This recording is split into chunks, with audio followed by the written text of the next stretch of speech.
नमस्कार, स्वागत है आपका एनडीटीवी इंडिया पर। शाम के 6 बज गए हैं, वक्त हो गया है सवाल इंडिया का। न्यूज रूम से आप देख रहे हैं शो। और देखिए आज के दिन की बड़ी खबर जिसकी शुरुआत हम कर रहे हैं।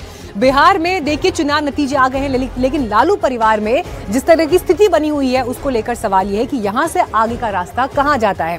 रोहिणी आचार्य वर्सेस तेजस्वी यादव, और इन सब के बीच में रोहिणी आचार्य का एक नया वीडियो सामने आया है जिसमें वो बड़ी नाराजगी में बात कर रही हैं। और ये बात हो रही है एक पत्रकार से जिसमें वो भड़ास निकालते हुए कह रही हैं कि ससुराल जाने की नसीहत ना दी जाए उन्हें। और यहाँ पर जिक्र उन्होंने लालू यादव को किडनी डोनेट करने का भी किया कि जिस समय पिता की जान बचाने की बात आई, किडनी डोनेट करने की बात आई, तो उस समय बेटा पीछे हट गया और आगे पिता के लिए मैं खड़ी रही।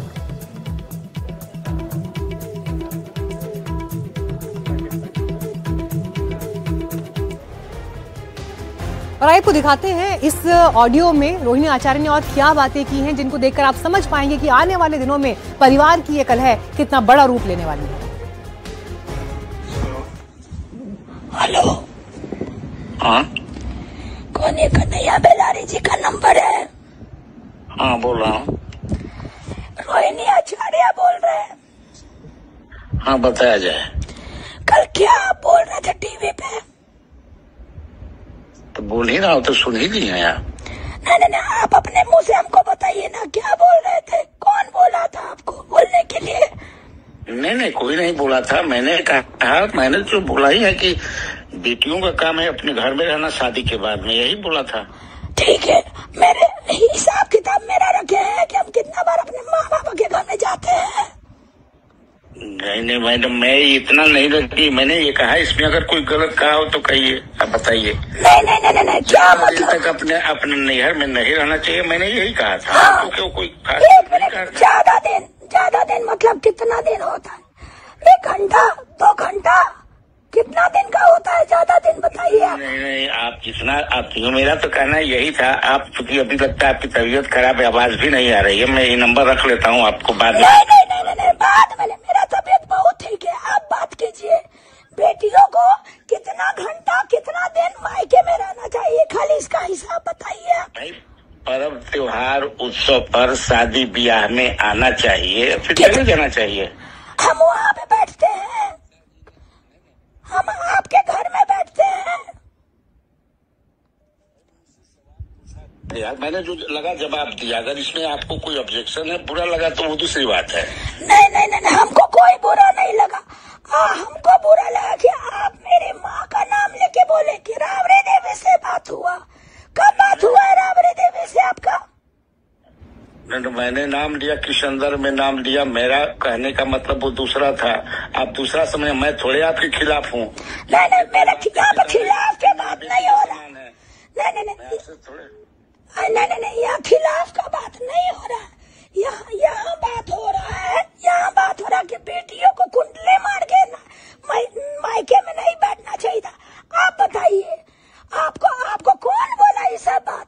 अब जाके लालू यादव, आपकी माँ थोड़े बोले हैं कि कुंडली मार कर नहीं बैठ। मैं अपने से कहा कि बेटियों को आप एक मिनट आप अपनी बेटियों को बोलिएगा, आप अपनी बहन को बोलिएगा, आप अपनी माँ को बोलिएगा, आप अपनी बहू को बोलिएगा। आप इस बेटी का जिम्मा नहीं लिए हैं। इस बेटी का जिम्मा लालू यादव राबड़ी देवी लिया है। और कितना बार हम अपने मायके में आके बैठते हैं, जाके हिसाब किताब कर लीजिएगा। आपकी तरह घटिया आदमी नहीं है, समझे? अच्छा ठीक। हम अपने पति के घर में बैठते हैं, माँ बाप जब बुलाया है तब गए। इस बार भी आपका बॉस लीडर तेजस्वी यादव बुलाया था, तब हम गए थे। जा करके रजिस्टर मेंटेन में कर लीजिएगा सुधार। कितना दिन रोहिणी आचार्य कितना साल तक बैठती है? अच्छा, एक और बात, शादीशुदा औरत लोग का क्या काम है ये तो आप बहुत अच्छा से बता दिए। मायके में नहीं बैठना चाहिए। आप ये क्यों नहीं पूछे कि शादीशुदा औरत का हिम्मत कैसे हुआ अपने बाप को किडनी देने का? बताइए। हम क्या बेटा का है नहीं दिया, आप बताइए इसका जवाब। ये रोहिणी आचार्य पूछ रही है। नहीं, आप क्रोध में है ना? आप क्रोध में क्रोध में हम नहीं है, हम सवाल पूछ रहे। आप जो बोल रहे हैं ना कि बेटियों को मायके में शादी में आना चाहिए, पर्व त्योहार में आना चाहिए, फिर चल जाना चाहिए, तो ये तो आप नहीं बोले कि शादीशुदा महिला लोग को, शादीशुदा बहन बेटी को अपने बाप को किडनी नहीं देना चाहिए, ये तो आप नहीं बोले। नहीं, मैं किडनी का ये बोला कि लालू यादव को किडनी देने के लिए मैं भी अपना किडनी दे दूंगा। आइए दीजिए। जब देने का बात आया तो बेटा भाग गया और आप आए किडनी देने के लिए। नहीं, ये जानकारी मैं जानता हूँ कि कोई भागेगा नहीं। लालू जी को किडनी देने के लिए करोड़ों लोग हैं। ये तो आइए ना, नहीं, आइए ना। लालू यादव जी की तरह बहुत करोड़ों लोग बेचारा किडनी के लिए मर रहा है। आइए आप लोग दीजिए एक निकाल के, लालू जी के नाम पे दान कीजिए, लालू जी के नाम पे दान कीजिए आप लोग किडनी। आइए, हिम्मत है, एक बोतल खून देने का हिम्मत नहीं है यहाँ पे बकवास करने के लिए। अब आप तो गुस्सा में है, इसलिए गुस्सा आएंगे। अभी अब आपको खींच करके लाएंगे, आप मीडिया के सामने आइए, हमसे बात कीजिए। हिम्मत है हमसे बहस करने का, आइए बात कीजिए। और मैं आपसे बस नहीं कर सकता। नहीं बात कर सकते ना, क्या कि मूड नहीं है आपको शर्म, आपकी माँ को शर्म आ रहा होगा आप जैसा घटिया बेटा पैदा करने के लिए। और आपके घर में जो बहू होगी वो शर्म आ रहा होगा उसको।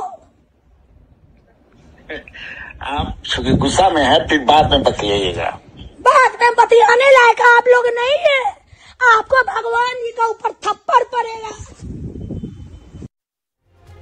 तो रोहिणी आचार्य की पूरी बात आपने इस ऑडियो में सुनी, लेकिन इस बीच बड़ी खबर हमारे पास तेज प्रताप यादव को लेकर आ रही है, जिन्होंने बड़ा बयान दिया है। तेज प्रताप ये कह रहे हैं कि मेरे माता पिता को मानसिक प्रताड़ना की जांच हो। पीएम मोदी, गृह मंत्री अमित शाह और बिहार सरकार से अपील कर रहे हैं। बताया जा रहा है कि कुछ जयचंद मानसिक और शारीरिक दबाव डाल रहे हैं। अगर इसमें जरा सी भी सच्चाई है तो ये न सिर्फ मेरे परिवार पर हमला है, बल्कि आरजेडी की आत्मा पर प्रहार है। ये बड़ा बयान तेज प्रताप यादव ने दिया है। और आइए सीधे चलते हैं हमारे सहयोगी शिवम के पास। शिवम इस वक्त और जानकारी के साथ जुड़ गए हमारे पास। शिवम, देखिए इस समय लालू परिवार में जिस तरह से तलवारें खींची हुई हैं, भाई बहनों के बीच, परिवार के बीच, एक तरफ तेजस्वी खड़े हैं, एक तरफ तेज प्रताप खड़े हैं। रोहिणी आचार्य का ऑडियो हमने सुनाया, लेकिन तेज प्रताप का इस मैटर में अब सीधे सीधे गृह मंत्री से अपील कर देना, पीएम से अपील कर देना कि इस मामले की जांच हो।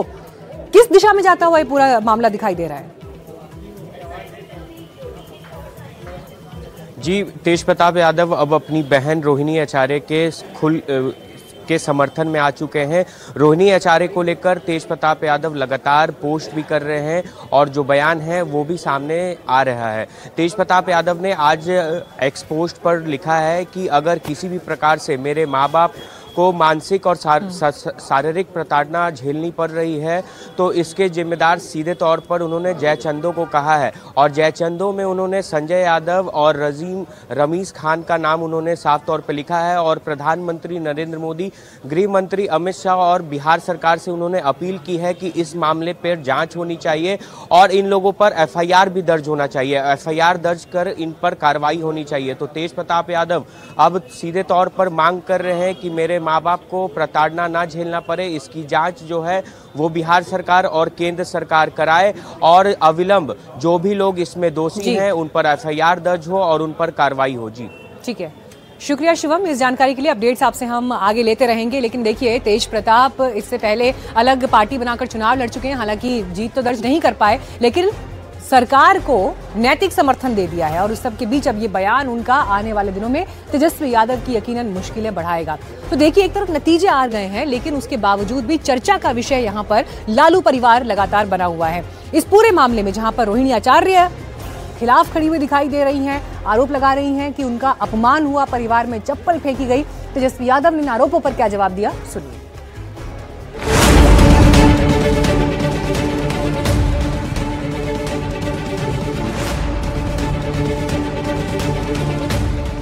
संजय और रमीज इन लोग का नाम लीजिए तो आपको घर से निकाल दिया जाएगा, आपको बदनाम किया जाएगा, आपको गाली दिलवाया जाएगा, आपके ऊपर चप्पल उठा करके मारा जाएगा। राष्ट्रीय जनता दल के विधायक नतीजों की समीक्षा के लिए बैठी। सूत्रों के मुताबिक इसी बैठक में तेजस्वी ने पहली बार घर के झगड़े पर बोला। सूत्रों की माने तो तेजस्वी ने कहा कि आप चाहें तो मेरी जगह पर किसी को विधायक दल का नेता चुन सकते हैं। रोहिणी के आरोप का जवाब देते हुए तेजस्वी ने कहा कि उन्होंने किसी नेता का टिकट काटने को कहा था लेकिन मैंने ऐसा नहीं किया।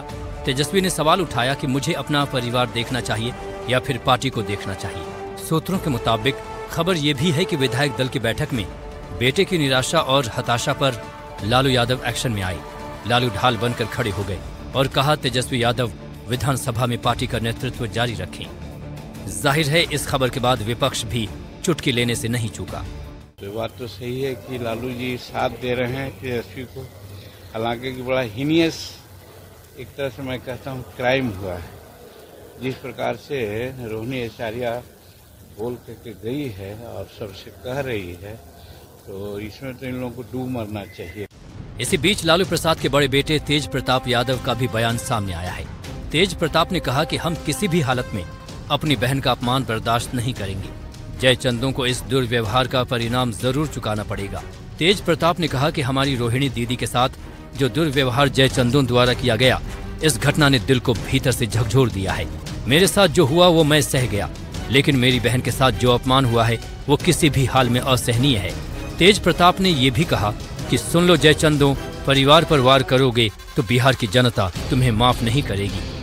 रोहिणी आचार्य के मामले में बिहार के महिला आयोग का भी बयान सामने आया है। आयोग ने कहा है कि शिकायत आने पर कार्रवाई की जाएगी। और देखिए, एक तरफ आपको यहाँ पर लालू परिवार में जबरदस्त कलह दिखाई दे रही है, लेकिन दूसरी तरफ शपथ ग्रहण की तैयारियां शुरू हो गई और 10वीं बार नीतीश कुमार मुख्यमंत्री पद की शपथ लेंगे। 20 नवंबर को पटना के गांधी मैदान में शपथ ग्रहण होगा। पीएम और बीजेपी के राज्यों के मुख्यमंत्री शामिल होंगे। करीब 1 लाख लोग शामिल होंगे। विधानसभा अध्यक्ष बीजेपी के पास ये पद रहेगा, जो फॉर्मूला सरकार का तय हुआ है। 2 उप मुख्यमंत्री पद बीजेपी कोटे से होंगे। वहीं चिराग पासवान की पार्टी को उप मुख्यमंत्री पद मिलने की संभावना बेहद कम है। तो जाहिर है अब शपथ ग्रहण में सिर्फ 1 दिन बचा है और ऐसे में बिहार बीजेपी के अध्यक्ष दिलीप जायसवाल खुद गांधी मैदान पहुंचे। उन्होंने वहां पर समारोह की तैयारियों का जायजा लिया। एनडीटीवी से बातचीत के दौरान उन्होंने कहा कि बीते 20 साल में ये पहला मौका होगा जब कोई प्रधानमंत्री खुद बिहार के शपथ ग्रहण समारोह में शामिल होंगे। हमारे साथ बिहार भाजपा के प्रदेश अध्यक्ष दिलीप जायसवाल। ये सर, क्या तैयारियां है, प्रधानमंत्री भी आने वाले शपथ ग्रहण? सभी लोग, माननीय मुख्यमंत्री महोदय, उप मुख्यमंत्री महोदय, सारे प्रशासन जो है इस तैयारी की समीक्षा कर रहे हैं। दुनिया के सर्वाधिक लोकप्रिय नेता और भारत के यशस्वी प्रधानमंत्री श्री नरेंद्र मोदी जी भी इस शपथ ग्रहण के ऐतिहासिक पल के साक्षी बनेंगे। इसको लेकर के प्रशासन जो है पूरी तैयारी कर रही है और करीब करीब 2.5 से 3 लाख लोग भी, मतदाता भी इस ऐतिहासिक पल के साक्षी होंगे। इतना बड़ा इवेंट होगा सर, 15 साल के बाद गांधी मैदान में होगा शपथ। 20 साल बाद उत्सव का माहौल, हाँ, उत्सव का माहौल होगा। और देखिए, बिहार ने नतीजे ऐसे दिए कि उसके बाद कहीं कोई संशय रह नहीं गया। अब सरकार फॉर्मेशन, सरकार का स्वरूप क्या होगा, सवाल सबके जहन में यही है। आइए सीधे चलते हैं हमारे सहयोगी अखिलेश शर्मा के पास। अखिलेश जी, देखिए अब तस्वीर जो उभरकर सामने आ रही है, डिप्टी सीएम पद को लेकर सवाल थे, लेकिन चिराग पासवान को नहीं मिल रहा, उनके दल को नहीं मिल रहा है डिप्टी सीएम का पद। इसके अलावा क्या कैबिनेट को लेकर और जानकारी अभी आपके पास है? देखिए, मोटे तौर पर यह कहा जा रहा है कि ये एनडीए का मंत्रिमंडल होगा, यानी इसमें जो जाति समीकरण होंगे, क्षेत्रीय समीकरण होंगे, वो सभी दलों के मिलाकर के किए जाएंगे। जिस तरह से एक यूनिट के तौर पर एनडीए के सभी 5 दलों ने ये चुनाव लड़ा, साझा घोषणा पत्र से लेकर उम्मीदवार चयन तक, वैसा ही रिफ्लेक्शन मंत्रिमंडल के गठन में भी होगा। इसमें यह बात भी कही जा रही है कि बीजेपी के पास स्पीकर का पद रहेगा, पिछली बार भी था, और इसी तरह बीजेपी के 2 डिप्टी सीएम हो सकते हैं। जहां तक चिराग पासवान का डिप्टी सीएम बनने की बात है, इस तरह के संकेत अभी नहीं मिले हैं। कहा जा रहा है कि उनकी पार्टी से 2 मंत्री बन सकते हैं। वहीं उपेंद्र कुशवाहा की जो पत्नी है स्नेहलता कुशवाहा, वो भी मंत्री बन सकती हैं। आपको बता दें कि इस बार 2 नए सहयोगी दल जुड़े हैं। लिहाजा पिछली बार जो कि 36 मंत्री थे, उनमें से बीजेपी के 21 मंत्री थे। बीजेपी के मंत्रियों की संख्या थोड़ी कम जरूर होगी, लेकिन सबसे ज्यादा मंत्री बीजेपी के ही रहेंगे, क्योंकि वो सबसे बड़ी पार्टी के तौर पर उभरी है। इसके साथ ही ये भी कहा गया कि जिस तरह से बड़ी संख्या में अनुसूचित जाति के विधायक जीत करके आए हैं, तो ऐसे में उनकी नुमाइंदगी बढ़ाई जाएगी। अगर जातियों की बात करें तो कुर्मी, कुशवाहा, राजपूत और वैश्य, इनके सबसे अधिक विधायक जीत करके आए, तो ऐसे में उन जातियों को भी प्रमुखता दी जाएगी। जी, धन्यवाद आपका जानकारी के लिए। अब कल के जो शपथ ग्रहण 1 दिन बाद होना है, उस पर नजर हमारी रहेगी। उस पर भी अपने दर्शकों को सबसे पहली जानकारी एनडीटीवी इंडिया पर हम देते रहेंगे। शुक्रिया अखिलेश जी। आइए बढ़ते हैं आगे और अब आपको उत्तर प्रदेश लेकर चलते हैं, बिहार से, जहां पर योगी आदित्यनाथ मुख्यमंत्री और समाजवादी पार्टी के अध्यक्ष अखिलेश यादव एक बार फिर आमने सामने आ गए हैं और उनके तीखे बयान इस वक्त सुर्खियों में हैं। बुलडोजर को लेकर क्या बयानबाजी हुई, रिपोर्ट देखिए।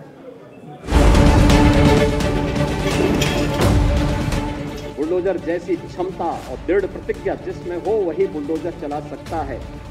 दंगाइयों के सामने नाक रगड़ने वाले लोग बुलडोजर के सामने वैसे पस्त हो जाएंगे।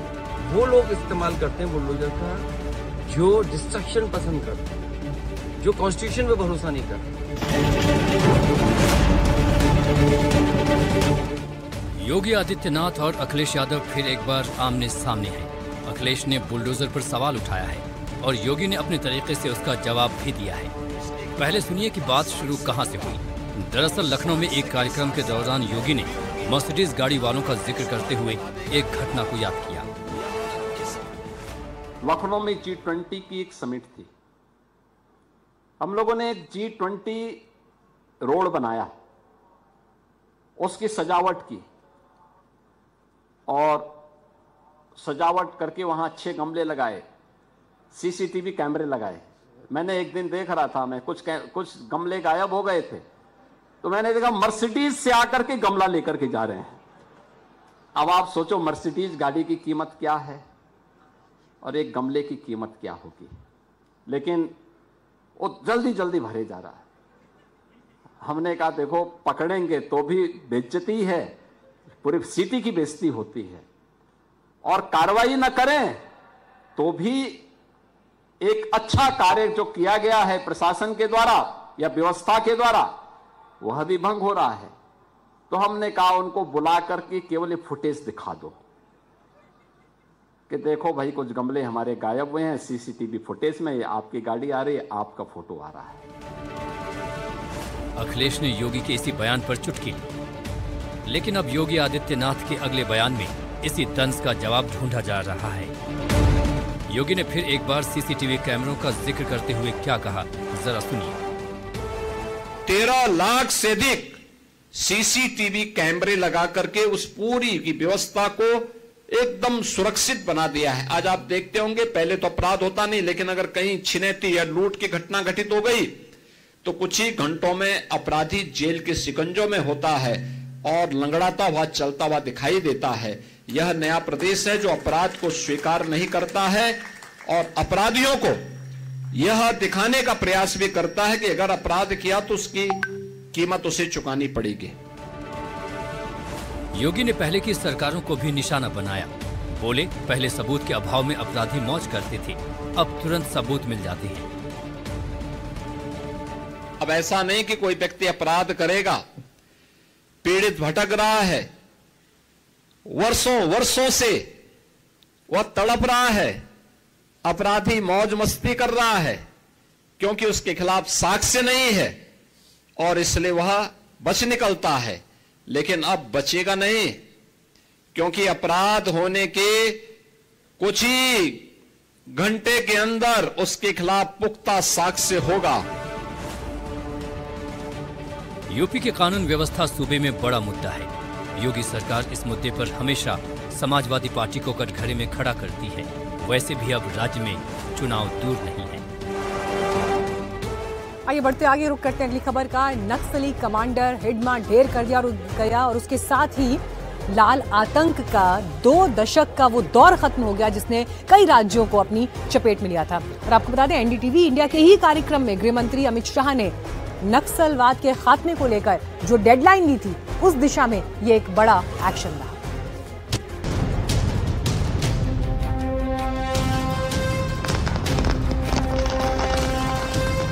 ढेर सारे नक्सली न्यूट्रलाइज हुए हैं, अरेस्ट भी हुए, सरेंडर भी हुए हैं। अब जो थोड़ा बहुत बचा है 31 मार्च के पहले सुरक्षा एजेंसियां पूरा। लाल आतंक के खिलाफ बड़ा प्रहार।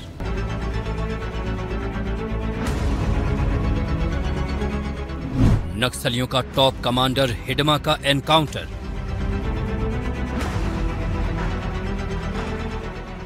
माडवी हिडमा के साथ 6 नक्सली भी हुए ढेर।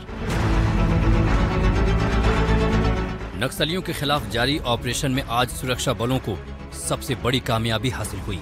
सुरक्षा बलों ने मुठभेड़ में नक्सली कमांडर माडवी हिडमा को आंध्र प्रदेश में ढेर कर दिया। आंध्र प्रदेश में माडवी हिडमा समेत 5 और नक्सलियों को मार गिराया गया। छत्तीसगढ़, आंध्र प्रदेश और उड़ीसा के घने जंगलों में हिडमा अपने पूरे लाव लश्कर के साथ लगातार मूवमेंट बनाए रखता था। हिडमा दहशत का दूसरा नाम था। इसके ऊपर कई बड़े हमलों के संगीन आरोप भी थे, जिनमें खासतौर से 2010 में दंतेवाड़ा अटैक का मामला, जिसमें सीआरपीएफ के 76 जवान शहीद हुए थे। इसके अलावा 2013 में हुए झीरम घाटी नरसंहार का मामला भी शामिल है। इस नक्सली हमले में कुल 27 लोगों की जान गई थी, जिनमें छत्तीसगढ़ कांग्रेस के कई दिग्गज नेता भी शामिल थे। इसके अलावा हिडमा ने 2021 में सुकमा बीजापुर में हुई मुठभेड़ की साजिश को भी अंजाम दिया था। इस मुठभेड़ में कुल 22 सुरक्षाकर्मी शहीद हुए थे। माडवी हिडमा के ऊपर 50 लाख रुपए का इनाम घोषित था। 51 साल के माडवी हिडमा के मारे जाने पर जहां सुरक्षा बलों ने चैन की सांस ली है, तो वहीं छत्तीसगढ़ के सुकमा में लोगों ने आतिशबाजी के साथ खुशी मनाई। So far, what identification we could fix is Madhvi Hidma. He is the Central Committee member. Chhattisgarh समेत दूसरे कई राज्यों की तरफ से नक्सली माडवी हिडमा पर 1 करोड़ रुपए से ज्यादा का इनाम था। वो फिलहाल बस्तर में नक्सलियों का सबसे बड़ा कमांडर था और लाल आतंकी सेंट्रल टीम का कोर कमांडर भी था। माना जाता है कि कुर्रे गुटा की पहाड़ियों पर जब नक्सलियों के खिलाफ अभियान चलाया गया था, तब माडवी हिडमा बचकर निकलने में कामयाब रहा था, लेकिन अब उसे ढेर कर दिया गया है। इस ऑपरेशन के पूरे होने और टॉप कमांडर हिडमा के मारे जाने पर गृह मंत्री अमित शाह ने सुरक्षा बलों को बधाई दी है। अमित शाह ने नक्सलियों के खिलाफ ऑपरेशन के तहत सुरक्षा बलों को 30 नवंबर 2025 तक हिडमा को मार गिराए जाने की डेडलाइन दी थी, जिसके 12 दिन पहले ही हिडमा को ढेर कर दिया गया। ढेर सारे नक्सली न्यूट्रलाइज हुए हैं, अरेस्ट भी हुए, सरेंडर भी हुए हैं, और मैं मानता हूं कि ये हिंसक आंदोलन की रीढ़ की हड्डी टूट चुकी है। अब जो थोड़ा बहुत बचा है, 31 मार्च के पहले सुरक्षा एजेंसियां पूरा कर दी। जाहिर है, लाल आतंक के खात्मे का संकल्प गृह मंत्री अमित शाह ने उठाया है। भले ही ये बड़ी चुनौती है, लेकिन सुरक्षा बलों ने जिस अंदाज में ताबड़तोड़ एक्शन जारी रखा है, उससे ये साफ हो गया है कि जल्द ही देश से नक्सलवाद जड़ से खत्म हो जाएगा। Bureau report, NDTV India. नक्सली कमांडर के खात्मे पर यह खबर आपने देखी, लेकिन देश की राजधानी दिल्ली में जो धमाका हुआ था 10 तारीख को, उसके दोषियों को लेकर जो बड़ी खबर है, उसमें आपको बताएंगे कि आतंकी उमर ने जो नया खुलासा किया है, उस पर किस तरह से हमारे देश में सियासी घमासान मचा है। पूरी खबर ब्रेक के बाद।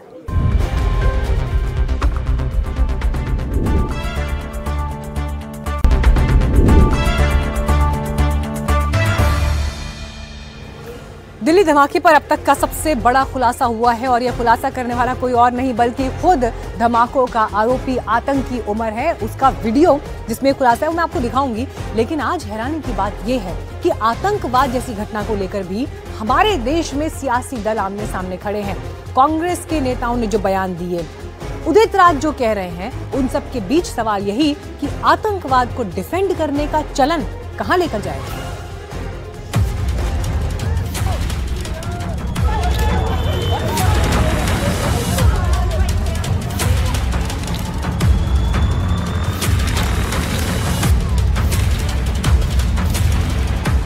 लाल किला ब्लास्ट का सुसाइड बॉम्बर आतंकी उमर उन नबी न तो भटका हुआ युवा था और न ही उसने इस हमले को किसी हड़बड़ी में अंजाम दिया,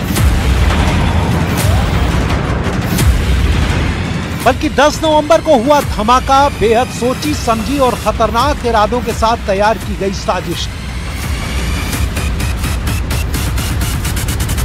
दिल्ली धमाके के फिदायीन हमलावर आतंकी उमर नबी का पहला वीडियो आखिरकार आज सामने आ गया, जिसमें आतंकी उमर ने तबाही के पूरे प्लान का खुलासा किया है। आतंकी उमर उन नबी सुसाइड बॉम्बिंग की वकालत करता नजर आ रहा है। वो कहता दिख रहा है कि मौत से मत डरो।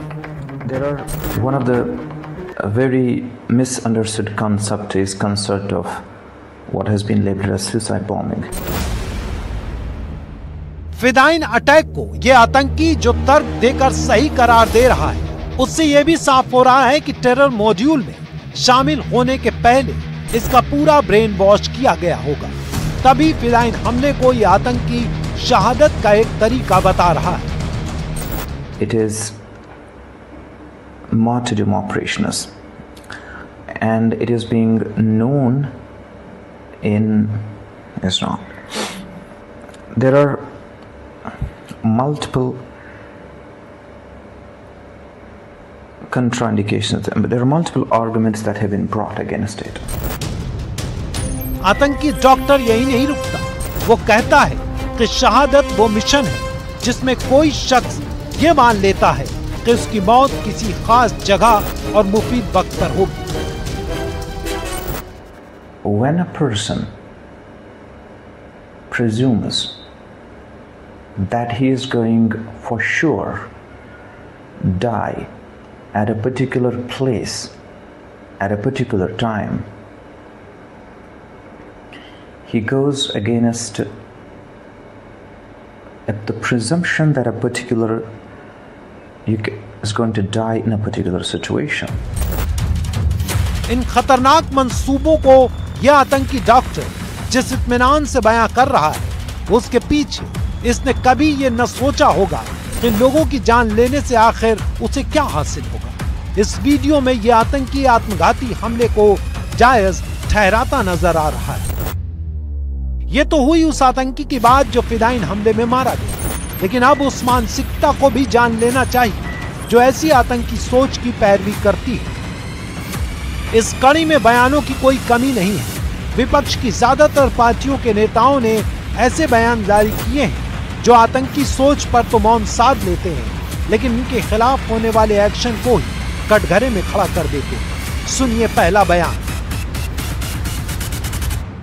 हमारा कहना है कि दिल्ली में बम कांड हुआ, ऐसे 2014 में मोदी जी आए, उसके बाद 26 जगह गड़बड़ी हो गई है। बम कांड हुआ है, लोगों को मारा है, क्या क्या हुआ है। ये क्या पहली बार हुआ नहीं, जब भी इलेक्शन आता है तब होता है। ये क्यों होता है, ये लोगों के दिमाग में सवाल है, ये हम लोगों ने उठाया। और इसी कड़ी में दूसरा बयान बिल्कुल ऐसा ही है, बस कुछ शब्द इधर उधर हुए हैं। ये नेता भी कांग्रेस के कद्दावर नेताओं में से एक है। इनका नाम है उदित राज। इन्होंने महबूबा मुफ्ती के उस बयान की पैरवी की है जो आतंकियों का महिमामंडन करती प्रतीत होती है। और किसी सरकार को सोचना पड़ेगा कि आपने यहाँ के नौजवान को वादा किया था, तुम्हारे हाथ से पत्थर लेके बंदूक लेके मैं लैपटॉप दूंगा, मगर आज आपने उस नौजवान को सुसाइड बॉम्बर बनाया है। वो भी कोई अनपढ़ नहीं है। अब चलिए आप उदित राज को भी सुनिए, खुद ही तय कीजिए कि आखिरकार आतंकियों के खौफनाक और दहलाने वाले प्लान को ये नेतागढ़ कैसे डिफेंड कर रहे हैं। पब्लिक में परसेप्शन बनाया जाएगा कि और अच्छा होता जा रहा, और अच्छा होता जा रहा। तो क्या किया जा सकता है? देश में 90% लोग जो उनको नेता बता देते हैं या मीडिया के माध्यम से अंधभक्त हैं, उसी तरीके से वो सुन लेते हैं। जाहिर है आतंकियों के मंसूबे, उनके खौफनाक इरादों के पीछे बस एक ही मकसद है, दहशत फैलाना, तबाही लाना और मासूमों की जान लेना। लेकिन इन खौफनाक मंसूबों को स्वार्थ से भरी बयानबाजी और घटिया सियासत के पर्दे के पीछे छिपा लेना किस मानसिकता की तरफ इशारा करता है? इस सवाल का जवाब भी हम आपके लिए छोड़ देते हैं। Bureau report, NDTV India. पूरे मामले को लेकर कांग्रेस नेता और सांसद इमरान मसूद का एक बयान तेजी से इन दिनों वायरल हो रहा है, जिसमें वो आतंकवादियों को भटका हुआ बता रहे हैं। एनडीटीवी ने उनसे पूछा आखिर ऐसे बयान की वजह क्या है। मेरे साथ कांग्रेस पार्टी के लोकसभा सांसद इमरान मसूद हैं। इमरान भाई, जिस तरीके से लाल किला के सामने बम धमाका हुआ और उसके बाद जो कार्रवाई चल रही है जांच एजेंसी की, आपका एक बयान इसको लेकर के, उसको लेकर विवाद हो रहा है। आपने भटके हुए नौजवान कह दिया है आतंकियों को। तो भैया एक बात तो सफाई देंगे कि ऐसा? नहीं, मुझे एक बात तो बताइए, जो ये काम कर रहे हैं वो भटके हुए ही तो हैं। आप कौन से रास्ते पर जा रहे हो? इस्लाम का ये रास्ता नहीं है। आप बता रहे हो, वीडियो जारी कर रहे हो कि मैं शहीद हो जाएंगे। शहीद हो गए तो तुम्हारे लिए जहन्नुम के रास्ते खुलेंगे। सबसे पहली बात तो खुदकुशी करना हराम, और खुदकुशी कर रहे हो और अपने साथ बेगुनाह लोगों को मार रहे हो, और तुम शहीद कैसे हो सकते हो? मतलब क्या है उसके अंदर शहादत का? तो ये भटकना नहीं है तो और क्या है? इस्लाम की कौन सी तस्वीर पेश करना चाह रहे हो? हमारे यहाँ आतंकवाद के लिए कोई जगह नहीं है।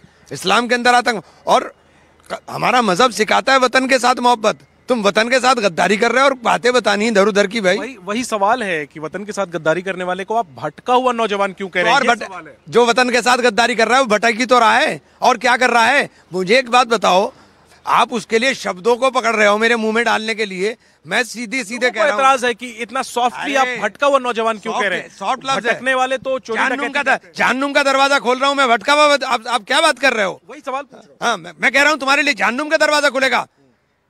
सच्चाई को बोलने की इतनी हिम्मत रखो ना। आप बिल्कुल ठोस कह रहे हैं, मैं आपसे सहमत भी हूँ। जो आलोचक सवाल उठा रहे हैं वो कह रहे हैं कि इमरान साहब जो है वो आतंकियों को भटका हुआ नौजवान कह रहे हैं। सबसे बड़े आतंकी तो तुम हो जो सवाल उठाने का काम कर रहे हो। तुम मुल्क के अंदर नफरत पैदा कर रहे हो। मुल्क में नफरत क्यों पैदा कर रहे हो? मुल्क के मोहब्बत से चलेगा, तुम्हारी नफरत से नहीं चलेगा। ठीक है, तो इमरान मसूद कह रहे हैं कि उन्होंने अपने हिसाब से बिल्कुल दो टूक कहा कि आतंकी जो हैं वो गलत बयानी कर रहे हैं, और जो उनका पूरा कॉन्सेप्ट है, जो पूरी उनकी कार्रवाई है, वो उसका विरोध कर रहे हैं। उसके खिलाफ उन्होंने दो टूक अपनी राय रखी है, और इस पर जो सवाल खड़े कर रहे हैं वो दरअसल नफरत फैला रहे हैं, और वो भी वही काम कर रहे हैं जो आतंकी करना चाहते हैं। दिल्ली से अपने सहयोगी सुशील राठी के साथ मैं जैनेंद्र, एनडीटीवी इंडिया के लिए। आतंकी उमर के वीडियो के बाद देखिए सवाल तो कई उठ रहे हैं। आपने कुछ सियासी बयान भी सुन लिए, लेकिन इन सब के बीच इस्लामिक स्कॉलर्स ने इस पर कड़ी आपत्ति जताई है। उन्होंने कहा कि इस्लाम का रास्ता मानवता के खिलाफ नहीं जाता है, और इसीलिए उस वीडियो में जो बात की गई है, कैसे उसकी कड़ी आलोचना इस्लामिक स्कॉलर्स ने की है। आतंकी डॉक्टर उमर नबी ने 10 नवंबर को दिल्ली में धमाका किया था। जांच के बाद ये भी साफ हो गया कि ये एक फिदायीन हमला था। सुसाइड बॉम्बर आतंकी उमर नबी ने इस वारदात को अंजाम दिया था। अब इसी आतंकी डॉक्टर उमर का जो वीडियो सामने आया है, उसमें वो सुसाइड बॉम्बिंग की पैरवी करता नजर आ रहा है। इस वीडियो में ये आतंकी इस्लाम की दुहाई देकर आतंक के लिए सुसाइड बॉम्बिंग की बात कर रहा है, लेकिन इस्लाम के जानकारों ने इसकी तमाम खोखली दलीलों को सिरे से खारिज किया है। इस्लामिक स्कॉलर्स का कहना है कि आतंकी उमर के दावों का इस्लाम से कोई सरोकार नहीं है। जो आतंकवादी हमले हैं या खुदकुश हमले, ये भी इस्लाम की रूह से नाजायज और हराम है। शरीयत कतन किसी इस तरह के इंसान को मारने, कत्ल क़िताल, जंगो जिदाल, लड़ाई झगड़ा लफड़ा किसी एतबार से इजाजत नहीं देती है। शरीयत का नाम लेकर के जो लोग भी इस तरह के हमले कर रहे हैं, खुदकुश हमले कर रहे हैं, ये नाजायज है और हराम है। इस्लाम में ये सब चीजें जायज हैं, और मैं जो कर रहा हूँ ये अल्लाह के बीच का सिलसिला है। वो भटका हुआ व्यक्ति है। इस्लाम में ऐसी कोई भी गुंजाइश नहीं है कि कहीं पर भी आतंकवाद की जगह हो। इस्लाम में किसी नाहक किसी व्यक्ति की जान लेने की कतई इजाजत नहीं है, और इस्लाम खुद सुसाइड को हराम बताता है। तो ये व्यक्ति कौन, कहां से इसका दिमाग इस तरह से कर दिया गया? इस्लाम के जानकारों ने ये साफ किया है कि आतंकियों की मंशा देश को अस्थिर करने की है, और इन्हें ना तो इस्लाम से मतलब है और ना ही मानवता से। ये सिर्फ और सिर्फ देश के दुश्मन हैं, और इनका अंजाम बुरे से बुरा होगा। Bureau report, NDTV India. और इस वक्त हमारे पास आ रही है एक बड़ी खबर लॉरेंस गैंग से जुड़ी हुई, जहां पर अनमोल विश्नोई को लेकर ये बड़ी खबर आपको बता रहे हैं। अनमोल विश्नोई को भारत लाने को लेकर ये बड़ी खबर है, भारत लाया जा रहा है। और आपको बता दें अनमोल विश्नोई बाबा सिद्दीकी मर्डर केस में भी इसका नाम आया था, और कई और ऐसे मामले हैं जिसे लेकर आरोपों के घेरे में अनमोल विश्नोई, और इस बीच उसे भारत लाया जा रहा है। तस्वीर भी आपको दिखा रहे हैं, और जानकारी के साथ हमारे सहयोगी मुकेश टेंगर इस वक्त जुड़ गए हैं। मुकेश, भारत लाया जा रहा है, बड़ी खबर, लेकिन क्या आगे तैयारी है और कैसे ये इन्वेस्टिगेशन आगे बढ़ेगा? देखिए, बिल्कुल अनमोल बिश्नोई जो है अमेरिका से डिपोर्ट किया गया है और ये भारत लाया जा रहा है। बेसिकली ये काफी लंबे समय से अमेरिका में रह रहा था, और लॉरेंस बिश्नोई की जेल जाने के बाद से ये पूरे जो ऑपरेशंस हैं लॉरेंस बिश्नोई गैंग के, वो ये संभाल रहा था। और बाबा सिद्दीकी हत्याकांड के अलावा जो सिद्धू मूसेवाला हत्याकांड है, सलमान खान के यहाँ फायरिंग है, ऐसे बहुत सारे दर्जनों मामले इस पर दर्ज हैं। इसके अलावा पूरे देश में जो है टारगेट किलिंग करवाना, एक्सटॉर्शन करवाना, ऐसे बहुत सारे मामले दर्ज हैं। तो एक बहुत बड़ी कामयाबी है सुरक्षा एजेंसियों की कि इसको भारत लाया जा रहा है। सिद्धू मूसेवाला हत्याकांड के करीब 1 महीने पहले ही ये पूरी कॉन्स्पिरेसी करके दुबई भाग गया था और दुबई से फिर ये अमेरिका चला गया था। लेकिन 2024 में इसको अमेरिका में डिटेन किया गया था और तब से ये अमेरिका की जेल में रह रहा था, वहां पर इसको डिटेन करके रखा हुआ था। लेकिन अब अमेरिका ने इसको डिपोर्ट कर दिया है और ये बहुत जल्दी ही कल सुबह तक या कल शाम तक भारत पहुंच जाएगा। तो एक बड़ी कामयाबी सुरक्षा एजेंसियों की, लगातार जो भारतीय एजेंसियां हैं वो अमेरिकी एजेंसियों के संपर्क में थी और उन्हीं की निशानदेही पर इसको ट्रैप किया गया था। 2024 में अमेरिका ने इसको पकड़ा था और तब से ये जेल के अंदर था। चलिए, एक बड़ा कदम 10 लाख रुपए का इनाम भी था। और आपको बता दें कि इसका नाम सलमान खान के घर के बाहर फायरिंग के केस में भी 12 अक्टूबर को उसमें भी आया था और 12 अक्टूबर को एनसीपी नेता बाबा सिद्दीकी की हत्या के मामले में भी ये नाम सामने आया था। शुक्रिया मुकेश आपका इस जानकारी के लिए। आइए बढ़ते हैं आगे, रुक करते हैं अगली खबर का। बात अब बांग्लादेश की, क्योंकि बांग्लादेश में तख्ता पलट की क्या एक बार फिर से परिस्थिति बनती हुई दिखाई दे रही है और उन सब के बीच जो अल्पसंख्यक वहां पर बसे हैं उनका भविष्य क्या होगा, ये इस वक्त बड़ा सवाल है। और इस सवाल के पीछे वाजिब कारण है, क्योंकि बीते 24 घंटे में जिस तरह से वहां पर हिंसा की घटनाएं सामने आई हैं और जो तस्वीर उभर कर सामने आ रही है, भारत के पड़ोस में बसे बांग्लादेश की ये परिस्थिति चिंता पैदा करती है। At Ashulia of Sabah, killing of 6 persons. For all these 3 counts,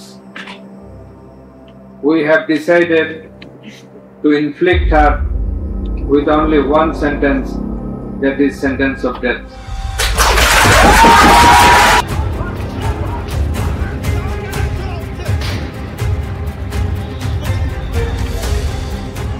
Bangladesh एक बार फिर से सुलग उठा है।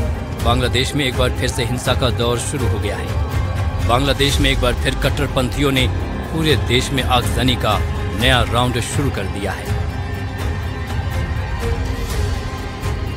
बांग्लादेश की पूर्व प्रधानमंत्री शेख हसीना को सजाए मौत के ऐलान के बाद से ढाका में हालात पूरी तरह से बेकाबू दिखाई दे रहे हैं। राजधानी ढाका समेत कई और शहरों में भारी हिंसा, आगजनी और बमबारी की घटनाएं सामने आई हैं। कट्टरपंथियों की भीड़ ने सरकारी दफ्तरों को निशाना बनाया है, गाड़ियों को भी आग के हवाले किया है। ढाका में फैली हिंसा और अराजकता को रोकने के लिए पुलिस ने आंसू गैस के गोले भी दागे और लाठीचार्ज के साथ साथ हवाई फायरिंग भी की। लेकिन कट्टरपंथियों की भीड़ बेकाबू है। हालांकि हिंसा के दौरान अब तक 2 लोगों की मौत की खबर है। खबर तो ये भी है कि हिंसा में अब तक दर्जनों लोग घायल भी हुए हैं।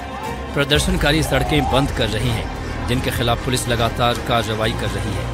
ऐसे में सवाल उठता है कि आखिर क्या एक बार फिर से बांग्लादेश में तख्ता पलट की तैयारी होने वाली है या फिर हिंसा की कोई और वजह है। इन तमाम सवालों के बीच एनडीटीवी से खास बातचीत के दौरान शेख हसीना के बेटे ने कहा कि उनकी मां को फांसी की सजा का ऐलान किया जाना पूरी तरह से गलत है। This verdict does not matter. This is completely illegal. When rule of law returns to Bangladesh, this will not be sustainable. It will all get thrown out, and we are going to fight for the time being. We are the oldest and largest political party in Bangladesh. Bangladesh में अभी जो हालात हैं वो एक बार फिर किसी बड़ी साजिश की तरफ इशारा कर रहे हैं। ये मंजर ठीक उसी तरह से दोहराया जा रहा है जब शेख हसीना की सरकार का तख्ता पलट हुआ था। इन दोनों तस्वीरों को आप देखकर आसानी से अंदाजा लगा सकते हैं कि भले ही बांग्लादेश में मोहम्मद यूनुस कार्यकारी सरकार के मुखिया बन गए हों, लेकिन हालात अब भी बदले नहीं हैं। बीते साल 5 अगस्त को बांग्लादेश में भीषण हिंसा का दौर शुरू हुआ था। इस दौरान हिंदुओं को भी निशाना बनाया गया था। कट्टरपंथियों की उग्र भीड़ ने मंदिरों समेत हिंदुओं के घरों को आग के हवाले किया था। लंबे संघर्ष के बाद हालात जैसे तैसे सामान्य हुए थे, लेकिन अब एक बार फिर से नए सिरे से बांग्लादेश में वही स्थिति बनती दिखाई देने लगी है जैसा बीते साल पूरी दुनिया ने देखा था। Bureau report, NDTV India. चलिए, इसी के साथ न्यूज रूम से आज सवाल इंडिया में इतना ही, लेकिन खबरें लगातार आगे भी जारी रहेंगी। आप देखते रहिए एनडीटीवी इंडिया।